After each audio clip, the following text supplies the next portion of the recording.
Summer when we want something to chill our intelligence. Don't flatter yourself, Basil, you are not in the least like him. You don't understand me, Harry, answered the artist. Of course I am not like him.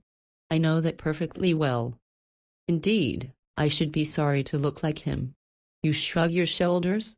I am telling you the truth. There is a fatality about all physical and intellectual distinction, the sort of fatality that seems to dog through history the faltering steps of kings. It is better not to be different from one's fellows. The ugly and the stupid have the best of it in this world. They can sit at their ease and gape at the play. If they know nothing of victory, they were at least spared the knowledge of defeat. They live as we all should live, undisturbed, indifferent, and without disquiet. They neither bring ruin upon others, nor ever receive it from alien hands. Your rank and wealth, Harry, my brains, such as they were my art, whatever it may be worth, Dorian Gray's good looks, we shall all suffer for what the gods have given us, suffer terribly. Dorian Gray? Is that his name? Asked Lord Henry, walking across the studio towards Basil Hallward. Yes, that is his name. I didn't intend to tell it to you. But why not? Oh, I can't explain. When I like people immensely, I never tell their names to anyone. It is like surrendering a part of them.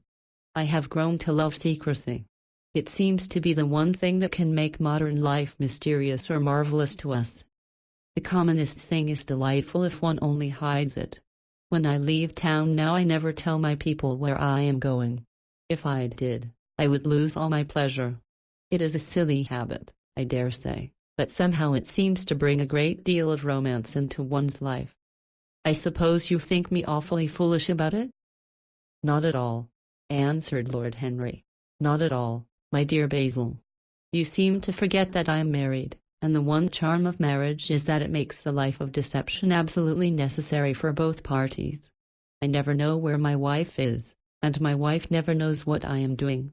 When we meet, we do meet occasionally. When we dine out together, or go down to the Duke's, we tell each other the most absurd stories with the most serious faces.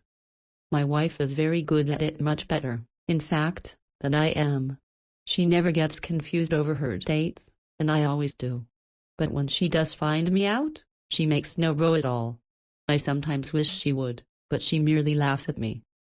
I hate the way you talk about your married life, Harry, said Basil Hallward, strolling towards the door that led into the garden.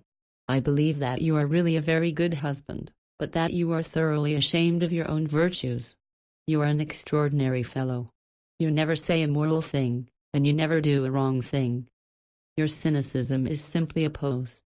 Being natural is simply a pose, and the most irritating pose I know, cried Lord Henry, laughing, and the two young men went out into the garden together, and ensconced themselves on a long bamboo seat that stood in the shade of a tall laurel bush.